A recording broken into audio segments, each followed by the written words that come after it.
Hello friends, welcome back to our channel. Friends, వీడియోలో మనం ఈరోజు అన్ని న్యూస్ పేపర్లో వచ్చేటువంటి ఇంపార్టెంట్ ఎడ్యుకేషన్ అప్డేట్స్తో పాటు చాలా ముఖ్యమైనటువంటి కరెంట్ అఫైర్స్ కూడా రావడం జరిగింది. ఈరోజు అయితే చాలా ఇంపార్టెంట్ కరెంట్ అఫైర్స్ ఉన్నాయి, చాలా ఎక్కువ కరెంట్ అఫైర్స్ ఉన్నాయి. సో వీడియోని ఎక్కడ స్కిప్ చేయకుండా ఎండ్ వరకు చూడండి. చూసే ప్రతి ఒక్కరికి ఖచ్చితంగా లైక్ చేయండి. డైలీ 1 to 2 hours వర్క్ చేసి దాదాపుగా 10 న్యూస్ పేపర్ చదివి ఇన్ఫర్మేషన్ మీకు అందించడం జరుగుతుంది. చాలామంది చూస్తున్నారు కానీ లైక్ చేయట్లేదు. ఖచ్చితంగా లైక్ చేయండి. ఈ వీడియోకి అయితే నేను 2000 లైక్స్ ఎక్స్పెక్ట్ చేస్తున్నాను. ఇది ఎవరికైతే యూజ్ ఉంటుందో వారికి షేర్ చేయండి. అదేవిధంగా సబ్స్క్రైబ్ చేసుకొని చూడండి. రెగ్యులర్గా మీకు జాబ్ అప్డేట్స్ అంతాయి. మన ఛానల్కి సంబంధించినటువంటి టెలిగ్రామ్ గ్రూప్లో కూడా జాయిన్ కాండి. సో దాంట్లో కూడా రెగ్యులర్గా జాబ్ అప్డేట్స్ షేర్ చేస్తున్నాను. మీకు చాలా యూజ్ ఉంటుంది. ఆ గ్రూప్లో కంపల్సరీ జాయిన్ కాండి. ఫ్రెండ్స్, మన ఛానల్ ద్వారా మన యాప్లోకి దీపావళి సందర్భంగా కొన్ని ఆఫర్స్ అయితే తీసుకొచ్చాం. ఈ ఆఫర్స్ మరొక 2 days అయితే ఎక్స్టెండ్ చేస్తున్నాం. చాలామంది అభ్యర్థులు అడుగుతున్నారు. సో ఎవరైనా కావాలనుకుంటే ఈ 2 days తీసుకున్నటువంటి ప్రయత్నం చేయండి. ముఖ్యంగా ఎకానమీ టెస్ట్ సిరీస్కి సంబంధించి ఓన్లీ పీడిఎఫ్స్ అయితే మీకు 99 రూపీస్కి మీరు డౌన్లోడ్ చేసుకొని ప్రింట్ తీసుకునేటువంటి ఆప్షన్స్ అనేది ఇవ్వడం జరుగుతుంది. And with economy test series, chapter wise test series, ఇవి మీకు ప్రశ్నలు తెలుగు అదేవిధంగా ఇంగ్లీష్ మీడియంలో అయితే ఉంటాయి. మీరు ల్యాప్టాప్లో రాసుకోవచ్చు. ప్రతి ప్రశ్నకు ఎక్స్ప్లెనేషన్ కూడా ఉంటుంది. మీకు పీడిఎఫ్స్ అండ్ ఆన్లైన్ టెస్ట్లు 2 కావాలనుకుంటే 149 రూపీస్ ఉంది. అండ్ పాలిటీ కూడా సేమ్, పీడిఎఫ్స్ అయితే 99 రూపీస్ ఉంది. అండ్ వాటికి సంబంధించి ఆన్లైన్ టెస్ట్ అండ్ పీడిఎఫ్స్ కావాలనుకుంటే 149 రూపీస్ ఉంది. ప్రశ్నలు తెలుగు ఇంగ్లీష్ మీడియంలో ఉంటాయి. అండ్ ప్రతి ప్రశ్నకు అక్కడ వివరణ కూడా ఉంటుంది. And 12 months current affair PDF అనేది ఇప్పుడు జస్ట్ 125 రూపీస్కి అందిస్తున్నాం. సో వీటిని మీరు డౌన్లోడ్ చేసుకొని ప్రింట్ కూడా తీసుకోవచ్చు. అండ్ దాంతోపాటుగా ఫారెస్ట్ బీట్ ఆఫీసర్కి సంబంధించిన ఫుల్ కోర్సు అండ్ కానిస్టేబుల్ ఎస్ఐకి సంబంధించిన ఫుల్ కోర్సు యొక్క ప్రైజెస్ 149 రూపీసే ఉన్నాయి. ఎవరైనా కావాలనుకుంటే ఇమీడియట్గా ఇదే రోజు తీసుకునేటువంటి ప్రయత్నం చేయండి. ఫ్రెండ్స్, రోజు న్యూస్ పేపర్లో వచ్చేటువంటి అప్డేట్స్ కనుక చూసినట్లయితే మనకి ఇక్కడ ఫస్ట్ అప్డేట్ వచ్చేసి తెలుగులో రాసిన వారికి న్యాయం చేయాలి అంటే ఇక్కడ మనం గ్రూప్ 1కి సంబంధించిన ఒక అప్డేట్ అయితే చూడవచ్చు. టీజీపీఎస్సీని కోరిన గ్రూప్ 1 అభ్యర్థులు. ఇక్కడ చూసినట్లయితే తెలుగు మాధ్యమంలో గ్రూప్ 1 ప్రధాన పరీక్షలు రాసినటువంటి అభ్యర్థులకు అన్యాయం జరగకుండా చూడాలని టీజీపీఎస్సీని గ్రూప్ 1 అభ్యర్థులు కోరారు. భాషా ప్రాతిపదికన కాకుండా విషయ విశ్లేషణ ఆధారంగా మూల్యాంకనం చేయాలని విజ్ఞప్తి చేశారు. సో ఈ మేరకు టీజీపీఎస్సీ చైర్మన్ మహేందర్ రెడ్డికి వినతి పత్రం సమర్పించినట్టు ఇక్కడ చూడవచ్చు. గ్రామీణ ప్రాంతాల నుంచి వచ్చినటువంటి పేద తెలుగు మీడియం అభ్యర్థులకు న్యాయం చేయాలని, మూల్యాంకనం చేసేవారికి కీ తెలుగులో ఇవ్వాలని స్పష్టమైనటువంటి సూచన చేయాలని పేర్కొన్నట్లు ఇక్కడ చూడవచ్చు. 2011 గ్రూప్ 1 ఫలితాల్లో 80 నుంచి 90% మంది ఆంగ్ల మాధ్యమ విద్యార్థులే ఎంపికయ్యారని, so Telugu medium English medium పేపర్లను వేర్వేరుగా దిద్దాలని చెప్పేసి కోరినట్లుగా ఇక్కడ మనకు గ్రూప్ 1కి సంబంధించినటువంటి ఒక అప్డేట్ అయితే చూడవచ్చు. ఇక నెక్స్ట్ చూసినట్టయితే 2 లక్షల ఉద్యోగాల్లో 10% కూడా నింపలే అంటే ఇక్కడ మనం ఒక అప్డేట్ చూడవచ్చు. కాంగ్రెస్ భర్తీ చేసిన ఉద్యోగాలన్నీ బీఆర్ఎస్ ఇచ్చిన నోటిఫికేషన్లే. హరీష్ రావు అంటే ఇక్కడ ఒక అప్డేట్ వెలుగులో చూడవచ్చు. అధికారంలోకి వచ్చిన మొదటి ఏడాదిలోనే 2 లక్షల జాబ్స్ భర్తీ చేస్తామని హామీ ఇచ్చినటువంటి కాంగ్రెస్ పార్టీ ఇప్పటికీ 10% ఉద్యోగాలు కూడా భర్తీ చేయాలని చెప్పేసి మాజీ మంత్రి హరీష్ రావు అన్నట్లు ఇక్కడ మనం చూడవచ్చు. సో గత బీఆర్ఎస్ ప్రభుత్వం 9 ఏళ్లలో 1.61 లక్షల పోస్టులను భర్తీ చేసిన తప్పుడు ప్రచారం చేశారని చెప్పారు. శనివారం హరీష్ రావు ట్విట్టర్ వేదికగా కాంగ్రెస్ ప్రభుత్వంపై విమర్శలు చేసినట్టు ఇక్కడ చూడవచ్చు. 50,000 ఉద్యోగాలు ఇచ్చినట్టు కాంగ్రెస్ ప్రభుత్వం డబ్బా కొడుతుందని, కానీ ఆ ఉద్యోగాలకు తమ ప్రభుత్వమే నోటిఫికేషన్లు ఇచ్చి పరీక్షలు నిర్వహించి సర్టిఫికేట్ వెరిఫికేషన్ కూడా పూర్తి చేసిందని తెలిపారు. సో ఉద్యోగాలే కాకుండా హామీల విషయంలో కూడా రేవంత్ సర్కార్ ప్రజలను తప్పుదోవ పట్టిస్తుందని చెప్పేసి ఇక్కడ ఆరోపించినట్లుగా ఒక అప్డేట్ మనం చూడవచ్చు. ఇంకా నెక్స్ట్ చూసినట్లయితే 9 మంది లెక్చరర్ల ఉద్యోగాలు ఊస్ట్ అంటే ఇక్కడ ఒక అప్డేట్ చూడవచ్చు. ఫేక్ సర్టిఫికేట్లతో లెక్చరర్స్ ఉద్యోగాలు, మరో 100 మంది సర్టిఫికేట్లపై అనుమానాలు, కేయూ సర్టిఫికేట్లే అధికం, స్పందించినటువంటి వర్సిటీ అంటే ఇక్కడ చూడవచ్చు. సో ఇంటర్ విద్యలో ఫేక్ సర్టిఫికేట్ల కలకలం సృష్టిస్తున్నాయి. పలువురు అధ్యాపకులు ఫేక్ సర్టిఫికేట్లతో ఉద్యోగాలు పొందగా ఇప్పుడు అవి ఒకటిగా బయటపడుతున్నాయి. సో ఇప్పటి వరకు 9 మంది దొరకగా వారిని ఉద్యోగాల నుంచి డిస్మిస్ చేశారు. సో వీరే కాకుండా మరో 100 ఫేక్ రాయలు ఉన్నట్లు తేలింది. ఇదివరకు మనకు డిగ్రీ పీజీ నకిలీ సర్టిఫికేట్లు దొరకగా ఓ మహిళ లెక్చరర్స్ 10వ తరగతి నకిలీ మెమోను సమర్పించి అడ్డంగా బుక్ అయ్యారంటే ఇక్కడ ఇచ్చారు. ఇంటర్ విద్యలో మనకు 2904 జేఎల్ కావచ్చు, 184 వొకేషనల్ లెక్చరర్స్ ప్రభుత్వం క్రమబద్ధీకరించింది. సో వీరంతా 2000 సంవత్సరం తర్వాత నియమితులైనటువంటి వారే. అయితే 20 ఏళ్ల తర్వాత వీరంతా రెగ్యులర్ అయ్యారు. సో అప్పట్లో సర్టిఫికేట్ల పరిశీలన జరపగా కొన్ని ఫేక్ సర్టిఫికేట్లు బయటపడడంతో పక్కన పెట్టారు. అయినా కొన్నింటిని గుర్తించలేకపోయారు. తాజాగా రెగ్యులరైజేషన్ అయిన ఏడాది తర్వాత 100 మంది లెక్చరర్స్ సర్టిఫికేట్లపై ఫిర్యాదులు వచ్చాయి. సో వీటిలో కాకతీయ వర్సిటీ పేరుతో జారీ అయినటువంటి సర్టిఫికేట్లు ఎక్కువగా ఉన్నట్లుగా ఇక్కడ మనం ఫేక్ సర్టిఫికేట్లకు సంబంధించి ఒకటి చూడవచ్చు. సో నెక్స్ట్ అప్డేట్ ఇక్కడ మనం చూసినట్లయితే ఉద్యోగ నియామకాలు నిలిపివేయాలి అంటే ఇక్కడ ఒక అప్డేట్ మనం చూడవచ్చు. మందకృష్ణ మాదిగ అని చెప్పేసి ఇక్కడ మనకు దిశ న్యూస్ పేపర్లో ఒక అప్డేట్ రావడం జరిగింది. ఎస్సీ వర్గీకరణలు పూర్తయ్యే వరకు రాష్ట్ర ఉద్యోగ నియామకాలు నిలిపివేయాలని చెప్పేసి ఎంఆర్పీఎస్ వ్యవస్థాపక రాష్ట్ర అధ్యక్షుడు మందకృష్ణ మాదిగ అన్నట్లు చూడవచ్చు. ఇక్కడ మనకు నిన్న ఉమ్మడి ఆదిలాబాద్ జిల్లాలో జరిగినటువంటి ఒక కార్యక్రమంలో ఈ రకమైనటువంటి ప్రకటన చేసినట్టు చూడవచ్చు. ఎస్సీ వర్గీకరణ చేసే వరకు ప్రభుత్వంపై పోరాడతామని ముఖ్యమంత్రి రేవంత్ రెడ్డి అసెంబ్లీలో ఇచ్చినటువంటి మాట తప్పి మాటలతో మభ్య పెడుతున్నారని చెప్పేసి ఇక్కడ చెప్పినట్లుగా ఒక అప్డేట్ దీనికి సంబంధించి ఇక్కడ చూడవచ్చు. నెక్స్ట్ మనకి ఇక్కడ ఈనాడు ప్రతిభకు సంబంధించి చూసినట్లయితే ఇక్కడ రీజనింగ్ సంబంధించి ఒక ఆర్టికల్ అయితే ఇచ్చారు. దాంతోపాటుగా కరెంట్ అఫైర్స్ యొక్క ప్రాక్టీస్ ప్రశ్నలు మీరు చూడవచ్చు. అండ్ దాంతోపాటు ఇక్కడ మనకు సుస్థిర అభివృద్ధి ఎకానమీకి సంబంధించి ఎకానమీ అదేవిధంగా సైన్స్ అండ్ టెక్నాలజీ రెండింటికి సంబంధించి ఇక్కడ మనకు ఒక ఆర్టికల్ ఇచ్చారు. వీటిని కూడా డౌన్లోడ్ చేసుకొని చూడండి. ఇంకా మనకు సాక్షి న్యూస్ పేపర్లో కూడా హిస్టరీకి సంబంధించిన ప్రాక్టీస్ ప్రశ్న ఇచ్చారు. ఒకసారి వీటిని మీరు డౌన్లోడ్ చేసుకొని ప్రాక్టీస్ చేసేటువంటి ప్రయత్నం చేయండి. ఇవి మనకు వివిధ న్యూస్ పేపర్లో వచ్చినటువంటి ముఖ్యమైనటువంటి education updates. Next current affairs చూద్దాం. చాలా ఇంపార్టెంట్ కరెంట్ అఫైర్స్ ఉన్నాయి. స్కిప్ చేయకుండా చూడండి. ఖచ్చితంగా లైక్ చేయండి. నేను డైలీ చెప్తున్నా కూడా చాలా తక్కువ మంది అయితే వీడియోని లైక్ చేస్తున్నారు. సో ప్రతిరోజు మీకు ఒకటే వీడియోలో ఎడ్యుకేషన్ అప్డేట్స్ అదేవిధంగా కరెంట్ అఫైర్స్ రెండు కలిపి అయితే అందించడం జరుగుతుంది. సో మీ నుంచి సపోర్ట్ ఉండాలి. ప్రతి ఒక్కరు లైక్ చేసి మీ మిత్రులకు షేర్ చేసేటువంటి ప్రయత్నం చేయండి. ఫస్ట్ కరెంట్ అఫైర్ కనుక చూసినట్లయితే భారత్లో 17.7% తగ్గిన క్షయవ్యాధి కేసులు అంటే ఇక్కడ మనం చూడవచ్చు.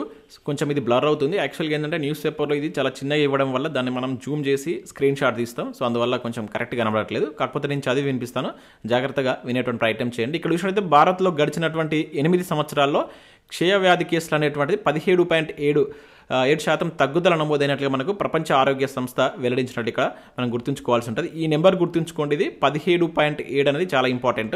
అయితే దీనిలో మనం చూసినట్లయితే 2015లో కనుక మన భారతదేశంలో ఈ క్షయవ్యాధి కేసులు కనుక చూస్తే 1,00,000 మందిలో 237 కేసులు అనేవి నమోదైనాయంట. కాకపోతే 2023 నాటికి కనుక చూస్తే అది చాలా తగ్గిపోయిందని చెప్పేసి ఇచ్చారు. 195కు పడిపోయింది. ఇది 195, ఇది వచ్చేసి మనకు 237. సో 237 నుంచి 185కి పడిపోయింది. ప్రతి 1,00,000 మందిలో కనుక చూసుకుంటే ఇది మనకు WHO ఇచ్చినటువంటి రిపోర్ట్ కనుక జాగ్రత్తగా దీన్ని గుర్తుంచుకోండి. సో దీనికి సంబంధించి మనకు వరల్డ్లో కనుక చూసుకుంటే ప్రపంచ క్షీణత అనేది 8.3 ఉంది. కాకపోతే భారత్లో మాత్రం 17.8, దాదాపుగా డబల్ ఉందని చెప్పేసి మనకు WHO తెలపడం జరిగింది. సో ఇది గుర్తుంచుకోండి. 2023లో దేశంలో దాదాపుగా 27 లక్షల టీబీ కేసులు నమోదైనట్లు ఒక అంచనా వేశారు. సో 25.1 లక్షల మందికి రోగ నిర్ధారణ చేసి వారికి వైద్యం కూడా అందించారని చెప్పేసి మనకు WHO రిపోర్ట్లు అయితే అందించింది. ఇక్కడ మనం గుర్తుంచుకోవాల్సినటువంటి గణాంకాలు ఏంటంటే ఎంత శాతం తగ్గింది 17.7 అండ్ లాస్ట్ 2015లో ఎంత ఉండేది, ఇప్పుడు ఎంత ఉంది, ఇప్పుడు 195కి పడిపోయింది ప్రతి 1,00,000 మందిలో. అది ఇక్కడ గుర్తుంచుకోండి. నెక్స్ట్ రాష్ట్ర పండుగగా సదర్ అంటే ఇక్కడ చూడవచ్చు ఉత్తర్వులు జారీ చేసినటువంటి ప్రభుత్వం. సో యాదవులు ఘనంగా నిర్వహించే సదర్ వేడుకలను రాష్ట్ర ప్రభుత్వం గుర్తించింది. సదర్ సమ్మేళనానికి రాష్ట్ర పండుగ హోదా కల్పిస్తూ శనివారం ఉత్తర్వులు జారీ చేసినట్లు ఇక్కడ మనం గుర్తుంచుకోవాలి. సో సదర్ అనేది ఎవరు జరుపుకునేటువంటి పండుగ అంటారు డైరెక్ట్గా, ఎందుకంటే వార్తల్లో ఉంది కనుక యాదవులు జరుపుకునేటువంటి పండుగ. ఇది గుర్తుంచుకోండి. కల్చర్ ఓరియంటేషన్లో అక్కడ కరెంట్ అఫైర్స్ కింద అడగవచ్చు, కల్చర్ కింద కూడా అడగవచ్చు. కరెంట్ అఫైర్ కనుక చూసినట్లయితే రాష్ట్ర ఓటర్లు 3.34 కోట్లు అని చెప్పేసి ఇక్కడ మనం చూడవచ్చు. పురుషులు 1.66 కోట్లు, మహిళలు వచ్చేసి 1.68 కోట్లు. సో ఇటువంటి మనకు స్టేట్మెంట్ బేస్లో అడుగుతాడు. ఇక్కడ మనకు పురుషుల కంటే మహిళా ఓటర్లు అనేది తెలంగాణలో ఎక్కువ ఉన్నట్టు గుర్తుంచుకోండి. ఇక్కడ చూసినట్లయితే ఈసారి కొత్తగా 8,02,000 ఓటర్లు నమోదైనట్లు ఇక్కడ ఇవ్వడం జరిగింది. 9-10 తేదీల్లో ఓటరు జాబితా వెరిఫికేషన్కు క్యాంపెయినింగ్ చేయనున్నారంట. సో అభ్యంతరాలు ఈ నెల 28 వరకు తీసుకుంటారు. సో వచ్చే ఏడాది జనవరి 6న ఓటర్ల తుది జాబితాను రిలీజ్ చేస్తారంట. కొత్త ఓటర్ జాబితా విడుదల చేసినటువంటి మనకు CEO అని చెప్పేసి ఇక్కడ ఒక అప్డేట్ చేయవచ్చు. ఇక్కడ ఈ ఓటర్ల సంఖ్యను గుర్తుంచుకోండి అండ్ ఎవరు ఎక్కువ ఉన్నారనేది చాలా ఇంపార్టెంట్. ఇక నెక్స్ట్ చూసినట్లయితే బుద్ధవనం అభివృద్ధికి రూపాయలు 100 కోట్లు అని చెప్పేసి ఇక్కడ చూడవచ్చు. స్వదేశీ దర్శన్ ప్రాజెక్టు కింద ఫండ్స్ మంజూరు చేసిన కేంద్రం. సో బౌద్ధ విజ్ఞాన కేంద్రం, విద్యాలయాల అభివృద్ధికి ప్రపోజల్స్, పర్యాటకుల కోసం కన్వెన్షన్ సెంటర్స్ కావచ్చు, రిసార్ట్స్, స్టార్ హోటల్స్ నిర్మాణాలు ఈ నెలలోనే మొదలు కానున్నటువంటి పనులు అని చెప్పేసి ఇక్కడ ఇచ్చారు. ఇక్కడ మనం చూసినట్లయితే నాగార్జున సాగర్ రిజర్వాయర్ సమీపంలో ఉన్నటువంటి బుద్ధవనాన్ని అంతర్జాతీయ పర్యాటక కేంద్రంగా తీర్చిదిద్దేందుకు కేంద్రం అదేవిధంగా రాష్ట్ర ప్రభుత్వాలు చర్యలు ప్రారంభించాయి. సో ఆసియా ఖండంలో వివిధ దేశాల నుంచి బౌద్ధ మతస్థులు, టూరిస్టులు ఇక్కడికి వస్తున్నందున అన్ని రకాల సౌకర్యాలు కల్పించాలని కసరత్తు చేస్తున్నారు. సో స్వదేశీ దర్శన్ ప్రాజెక్టు కింద బుద్ధవనాన్ని ఎంపిక చేసినటువంటి కేంద్ర ప్రభుత్వం వివిధ రకాల అభివృద్ధి నిధులను కూడా కేటాయించింది. గుర్తుంచుకోండి స్వదేశీ దర్శన్. అసలు స్వదేశీ దర్శన్ అనేది ఏంటనే మీరు కింద కామెంట్ చేయండి. మనం గతంలో కూడా కరెంట్ అఫైర్స్లో చూసాం. సో ఇక్కడ మనకు ఒక బుద్ధవనాన్ని ఏర్పాటు చేస్తున్నారు. ఎందుకంటే ఇక్ష్వాకులు ఇక్కడ నుంచే పరిపాలించడం జరిగింది. మనకు శాతవాహనంలో కూడా యజ్ఞశ్రీ శాతకర్ణి టైంలో కూడా అక్కడ బౌద్ధ మతం అనేటువంటి ముఖ్యంగా ఆచార్య నాగార్జునుడు అక్కడ అతని దగ్గర ఉండడం జరుగుతుంది. అంటే సంతానం తగ్గి సవాళ్ళు పెరిగి అని చెప్పేసి ఈరోజు మనకు ఈనాడులో మనకు చాలా మంచి ఆర్టికల్ అయితే రావడం జరిగింది. ఒకసారి దీన్ని మీరు చూసేటువంటి ప్రయత్నం చేయండి. అంటే మనకు జనాభాకు సంబంధించి ఎకానమీలో మనకు 2 చాప్టర్స్ ఉన్నాయి, తెలంగాణ ఎకానమీ అండ్ ఇండియన్ ఎకానమీలో ఉన్నాయి కనుక ఒక్కసారి దీన్ని మీరు చూసేటువంటి ప్రయత్నం చేయండి. అంటే భారతదేశంలో సంతానోత్పత్తి అనేటువంటి తగ్గుతుంది, దానివల్ల ఆర్థిక అభివృద్ధికి ఎటువంటి నష్టాలు చేకూరుతాయని చెప్పేసి చాలా నీట్గా ఇవ్వడం జరిగింది. ఒకసారి దీన్ని చదివేటువంటి ప్రయత్నం చేయండి. మనకి ఈనాడు కాలమిస్ట్ రాసినటువంటి దాన్ని ఒకసారి మీరు చూసేటువంటి ప్రయత్నం చేయండి. ఇక నెక్స్ట్ అంటే ఇక్కడ చూసినట్లయితే ఒక్కో డ్రోన్కు గరిష్టంగా రూపాయలు 8 లక్షల సహాయం, నమో డ్రోన్ దీది మార్గదర్శకాలు విడుదల అంటే ఇక్కడ జరుగుతుంది. ఇది చాలా ఇంపార్టెంట్ కరెంట్ అఫేర్ అండి. ఇక్కడ చూసినట్లయితే కేంద్ర ప్రభుత్వం ప్రవేశపెట్టినటువంటి నమో డ్రోన్ దీది పథకం కింద ఒక్కో సహాయ సంఘానికి దాదాపుగా మనకు 8 లక్షల రూపాయల మేర సహాయం అందించినట్లు కేంద్ర ప్రభుత్వం వెల్లడించింది. ఇది గుర్తుంచుకోండి, ఎంత అని అడుగుతాడు. ఇది ఒక్కొక్క సంఘానికి టోటల్గా 8 లక్షల వరకు గరిష్టంగా ఇస్తారంట. వ్యవసాయ రంగంలో పురుగుల మందుల పిచికారి కోసం డ్రోన్లను ఉపయోగించేలా మహిళా సంఘాలను తీర్చిదిద్దాలని చెప్పేసి నిర్ణయించినటువంటి కేంద్ర వ్యవసాయ శాఖ ఈ పథకానికి సంబంధించి మార్గదర్శకాలు అయితే రిలీజ్ చేసింది. సో ఇది వచ్చేసి 2024-25 నుంచి 2025-26 ఆర్థిక సంవత్సరం వరకు ఈ పథకం కింద దాదాపుగా 14,500 మహిళా స్వయం సహాయక సంఘాలకు డ్రోన్లు అందించాలని లక్ష్యంగా పెట్టుకుంది. ఇది ఇంపార్టెంట్. ఏ ఇయర్లో ఎంతమంది అని చెప్పేసి అంటాడు. ఓకేనా, మోస్ట్ ఇంపార్టెంట్ గుర్తుంచుకోండి. ఈసారి మనం ఈ క్వశ్చన్ అంటే ఈ స్కీమ్కి సంబంధించి బిట్ ఎక్స్పెక్ట్ చేయవచ్చు. మహిళా సాధికారత కోసం ఉండేటువంటి స్కీమ్స్ మీద కొంచెం ఎక్కువ ఫోకస్ చేయండి, కంపల్సరీ బిట్స్ పడతాయి అక్కడ నుంచి. ఇక నెక్స్ట్ విషయాలు అయితే నేటి నుంచి భారత్ అమెరికా యుద్ధ విన్యాసాలు అంటే ఇక్కడ జరగవచ్చు. సో వజ్రప్రహార్ పేరిట భారత్ అమెరికా ప్రత్యేక బలగాల ఉమ్మడి యుద్ధ విన్యాసాలు శనివారం నుంచి ప్రారంభం కానున్నాయి. సో ఈ నెల 22 వరకు జరిగేటువంటి యుద్ధ క్రీడలకు అమెరికాలో ఉన్నటువంటి ఇదాహోలో ఉన్నటువంటి ఆర్చర్డ్ కంబాట్ ట్రైనింగ్ సెంటర్ వేదిక కానుంది. ఇవి అమెరికాలో జరుగుతున్నాయని గుర్తుంచుకోండి. ఓకేనా, ఎక్కడ జరుగుతున్నాయంటే సో ఇదాహో అనేటువంటి ప్లేస్లో అమెరికాలో జరుగుతున్నాయి. వజ్రప్రహార్ అనేటువంటి 2 దేశాల మధ్య జరిగేటువంటి సైనిక విన్యాసాలు అని చెప్పేసి అంటాడు, యుద్ధ విన్యాసాలు అని చెప్పేసి అంటాడు. భారత్ అమెరికా అని చెప్పేసి గుర్తుంచుకోండి.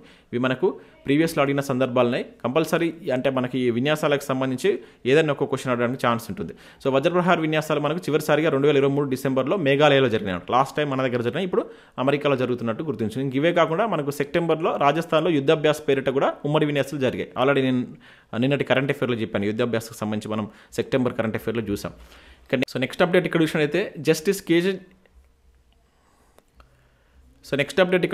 జస్టిస్ కేజీ బాలకృష్ణన్ కమిషన్ గడువు మరో ఏడాది పొడిగింపు అని చెప్పేసి ఇక్కడ చూడవచ్చు. ఇది కూడా చాలా ఇంపార్టెంట్. మతం మారినటువంటి దళితులకు ఎస్సీ హోదా ఇవ్వాలా లేదా అనే అంశంపై అధ్యయనానికి సుప్రీంకోర్టు మాజీ ప్రధాన న్యాయమూర్తి జస్టిస్ కేజీ బాలకృష్ణ నేతృత్వంలో ఏర్పాటైనటువంటి కమిషన్ యొక్క పదవి కాలాన్ని మరొక ఏడాది ప్రభుత్వం పొడిగించినట్టు ఇక్కడ చూడవచ్చు. 2022 అక్టోబర్లో ఏర్పాటైనటువంటి కమిషన్కు తుది నివేదిక అందించడానికి కేంద్ర ప్రభుత్వం 2 సంవత్సరాలు గడువు ఇచ్చింది. సో గత ఏడాది అక్టోబర్ 10తో ముగిసినటువంటి నేపథ్యంలో తాజాగా దాన్ని 2025 అక్టోబర్ 10వ తేదీ వరకు పొడిగించారు. ఈ పొడిగించిన డేట్ గుర్తుంచుకోండి. ఈ కమిషన్ దేనిపైన వేశారని చాలా చాలా ఇంపార్టెంట్. డైరెక్ట్ అడుగుతాడు, మతం మారినటువంటి దళితులకు ఎస్సీ హోదా ఇవ్వాలా లేదా అనే అంశంపై ఈ క్రింది ఎవరి నేతృత్వంలో కమిటీ వేశారని చెప్పేసి అడగవచ్చు. ఇది మోస్ట్ ఇంపార్టెంట్. కేజీ బాలకృష్ణ నేతృత్వంలో ఈ కమిటీ వేశారని గుర్తుంచుకోండి. ఇంకా నెక్స్ట్ చూసినట్లయితే గ్రామీణ ఉత్పత్తులకు పోర్టర్ అంటే ఇక్కడ చూడవచ్చు. మహిళా ఉత్పత్తులు, చేనేత, హస్తకళలకు మార్కెటింగ్, అన్ని ప్రాంతీయ భాషల్లోనూ లావాదేవీలు వచ్చే ఏడాదికి అందుబాటులోకి.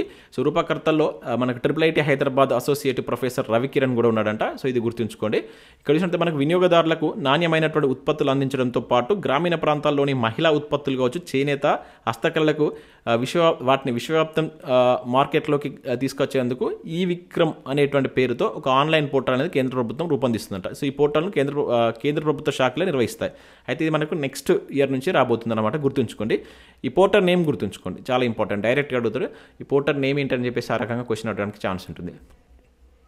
సో ఇవి మనకు వివిధ న్యూస్ పేపర్లో వచ్చినటువంటి ఇంపార్టెంట్ ఎడ్యుకేషన్ అప్డేట్స్, అదేవిధంగా కరెంట్ అఫైర్స్. వీడియో చూసిన ప్రతి ఒక్కరు కంపల్సరీ లైక్ చేసి మీ మిత్రులకు షేర్ చేయండి. యాప్ను డౌన్లోడ్ చేసుకోండి. సో ఈరోజు రేపు మాత్రమే ఈ ఆఫర్స్ ఉంటాయి, తర్వాత వీటి యొక్క ప్రైజెస్ అయితే పెంచుతాం. సో కావాలనుకున్న వారు ఈరోజు తీసుకున్నటువంటి ప్రయత్నం చేయండి. Thanks for watching. Thank you everyone.